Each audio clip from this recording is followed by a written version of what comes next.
किरकोळ अपघातात झाल्याच्या कारणावरून दोघांच्याच झालेल्या भांडणात एकाचा मृत्यू झाल्याची घटना आज मार्केट पोलीस ठाण्याच्या हद्दीतील खडेबाजार येथील एका लॉजच्या आवारात घडली. लव मामलेदार वय 68 राहणार फोंडा गोवा असे मृत्युमुखी पडलेल्या व्यक्तींचे नाव आहे. या प्रकरणी मार्केट पोलिसांनी रिक्षाचालक मुजाहिद सनदी याला ताब्यात घेतले असून याबाबत समजलेली अधिक माहिती अशी की आरोपीने आपल्या रिक्षा व कार याच्यात झालेल्या किरकोळ अपघाताच्या कारणावरून माजी आमदार मामलेदार यांच्यावर जीवघेणा हल्ला करून मारहाण केली. या मारहाणीत मामलेदार यांना गंभीर दुखापत झाली. तेथे उपस्थित असलेल्या नागरिकांनी दोघांचं भांडण समोपचाराने मिटून दोघांची समजूत काढली. मात्र लव मामलेदार हे आपल्या कामानिमित्त लॉजच्या रूमकडे जात असताना ते वाटेतच कोसळले. याच दरम्यान त्यांचा मृत्यू झाला. याबाबत मार्केट पोलीस अधिक तपास करीत आहेत.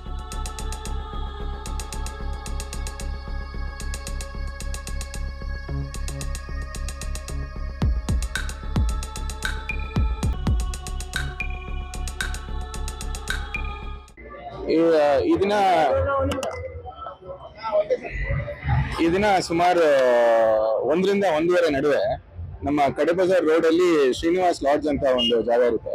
ಆ ಶ್ರೀನಿವಾಸ್ ಲಾಡ್ಜ್ ಅಲ್ಲಿ ಲಾವು ಮಾಮಲೆದಾರ್ ಅಂತ ಹೇಳಿ ವಯಸ್ಸು ಸುಮಾರು 68 ವಯಸ್ಸು. ಇವರು ಗೋವಾ ರಾಜ್ಯದ ಹೊಂಡಾ ಎಂಬ ಜಾಗದ XMLA ಆಗಿರ್ತಾರೆ. ಇವರು ಇಲ್ಲಿ ಬಂದು ವಾಸ ಆಗಿರ್ತಾರೆ. ಇವರು ವಾಸ ಆಗಿ ಇವತ್ತು ಅವರು ಗಾಡಿ ನಡ್ಸ್ಕೊಂಡ್ ಬರೋ ಸಮಯದಲ್ಲಿ ಅವ್ರಿಗೆ ಮತ್ತೆ ಒಂದು ಆಟೋ ಡ್ರೈವರಿಗೆ ಗಾಡಿ ಟಚ್ ಆಯ್ತು ಅನ್ನೋ ವಿಚಾರಕ್ಕೆ ಒಂದು ಬ್ರೀಫ್ ಆಲ್ಟರ್ಕೇಶನ್ ಆಗುತ್ತೆ. ಆ ಸಮಯದಲ್ಲಿ ಆಟೋ ಡ್ರೈವರು ಇವ್ರಿಗೆ ಆಲ್ಟರ್ಕೇಶನ್ ಆಗೋ ಸಮಯದಲ್ಲಿ ಅವರು ಕಪಾಳಕ್ಕೆ ಏಟ್ನ ಕೊಡ್ತಾರೆ. ಕಪಾಳಕ್ಕೆ ಏಟ್ನ ಕೊಟ್ಟಿದ್ದ ನಂತರ ಇವರು ಅವ್ರ ಲಾಡ್ಜ್ನ ಮೆಟ್ಲನ್ನ ಹತ್ಕೊಂಡು ಮೇಲೆ ಹೋಗ್ತಾ ಇರೋ ಸಂದರ್ಭದಲ್ಲಿ ರಿಸೆಪ್ಷನ್ ಏರಿಯಾದಲ್ಲಿ ಅವರು ಕುಸಿದ್ ಬೀಳ್ತಾರೆ. ಕುಸಿದ್ ಬಿದ್ದ ನಂತರ ಅವರಿಗೆ ನಮ್ಮ ಬೆಳಗಾವಿಯ ಸಿವಿಲ್ ಹಾಸ್ಪಿಟ್ಲಿಗೆ ತಂದು ದಾಖಲು ಮಾಡ್ತಾರೆ.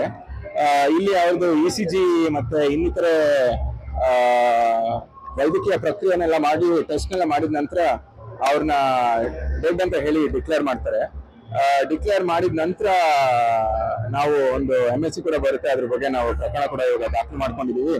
ಮತ್ತೆ ಆರೋಪಿನ ದಸ್ತಗಿರಿ ಮಾಡಿದ್ವಿ.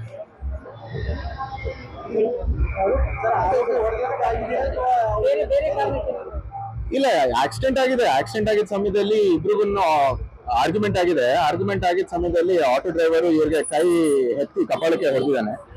ಆ ನಂತರ ಇವರು ಲಾಡ್ಜಿಗೆ ಮೇಲೆ ನಡ್ಕೊಂಡು ಹೋಗ್ತಿದ್ದಾರೆ. ಅಲ್ಲಿ ರಿಸೆಪ್ಷನ್ ಏರಿಯಾದಲ್ಲಿ ಕುಸಿದ್ ಬಿದ್ದಿದ್ದಾರೆ.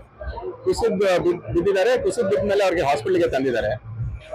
ಆ ಸಮಯದಲ್ಲೇನೆ ವಿಷಯ ಗೊತ್ತಾಗಿ ನಾವು ಆರೋಪಿನ ದಸ್ತಗಿರಿ ಕೂಡ ಮಾಡಿದೀವಿ. ಮುಂದಿನ ತನಿಖೆ ಕೂಡ ಮಾಡ್ತೀವಿ. ಮತ್ತೆ ವೈದ್ಯಕೀಯದ ಎಲ್ಲ ಸ್ಟೇಟ್ಮೆಂಟ್ಸ್ ಕೂಡ ನಾವು ಆರೋಪಿ ಒಬ್ಬನೇ ಇದ್ದಾನೆ, ಆಟೋ ಡ್ರೈವರ್. ಮತ್ತೆ ಆಟೋ ಕೂಡ ಸೀಸ್ ಮಾಡಿದೀವಿ. ಆರೋಪಿನ ನಾವು ತಗೊಂಡ್ಬಂದಿದೀವಿ.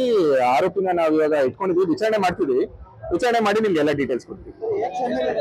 XMLA ಇದ್ದಾರೆ, ಹೊಂಡಾದು.